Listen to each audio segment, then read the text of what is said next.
তোমার টিকিট দেখাও। স্যার, টিকিটটা ভেতরে আমার ম্যানেজারের কাছে আছে। এই যে, বেরিয়ে যাও। এটা কোনো বাস স্ট্যান্ড না, এটা এয়ারপোর্ট। কেউ এমনি ঢুকতে পারে না। কিন্তু এরা আমাকে ঢুকতে দিচ্ছে না। তুমি এই ভিখারির সঙ্গে কথা বলছো কেন? ওকে 50 টাকা দাও আর এখান থেকে সরিয়ে দাও। ঠিকভাবে কথা বলো, ও আমার স্ত্রী, বুঝলে? কি বলছে? দৃষ্টি, এটা কি তোমার স্বামী? আরে ঋষভ, সিরিয়াসলি ওর দিকে একবার তাকাও। তুমি ওর কথা বিশ্বাস করছো কেন? ওর অবস্থা দেখো, ওর পাশে দাঁড়াতেই আমার লজ্জা লাগছে। তুমি ভাবছো ও আমার স্বামী হতে পারে? হতে পারে ও দান চাইতে এসেছে। ওকে কিছু টাকা দাও আর বিদায় করো। এই লোকটা কখনোই আমার স্বামী হতে পারে না। স্যার, আমার ইউএস যাওয়ার ফ্লাইট আছে 30 মিনিটের মধ্যে। তোমার টিকিট দেখাও। স্যার, টিকিটটা ভেতরে আমার ম্যানেজারের কাছে আছে। এই যে, বেরিয়ে যাও। এটা কোনো বাস স্ট্যান্ড না, এটা এয়ারপোর্ট। কেউ এমনি ঢুকতে পারে না। স্যার, আমি অনুরোধ করছি, আমার ইউএসএল ফ্লাইট 30 মিনিটের মধ্যে। টিকিট ভেতরে আছে।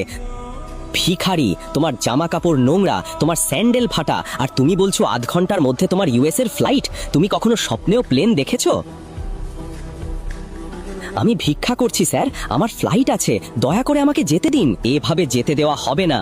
আমি অনুরোধ করছি স্যার, আমার ফ্লাইট আছে। দয়া করে আমাকে যেতে দিন। এভাবে যেতে দেওয়া হবে না। আমি অনুরোধ করছি স্যার,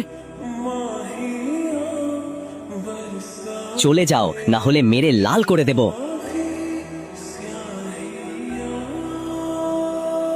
ও হ্যালো।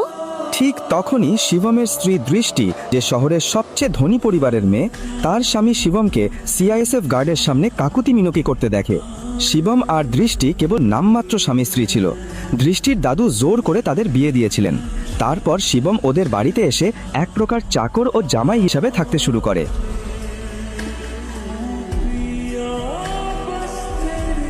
মিস্টার ভিখারি, তুমি এখানে কি করছো?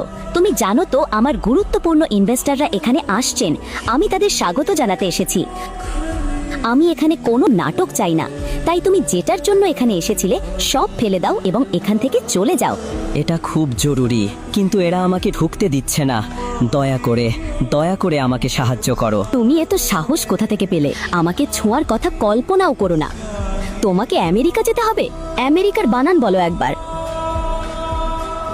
তুমি কি আদৌ আমেরিকার বানান জানো? কে সেই বোকা যে তোমার জন্য আমেরিকার টিকিট বুক করেছে? শিবম, যে একজন সাধারণ ছেলে এবং রাস্তার ধারে খাবার বিক্রি করে, তার সঙ্গে আমেরিকার কি সম্পর্ক? অফিসে যাও। আমি ইনভেস্টরদের নিয়ে অফিসে যাচ্ছি। ওদের জন্য সকালের খাবারটা রেডি করে রেখো।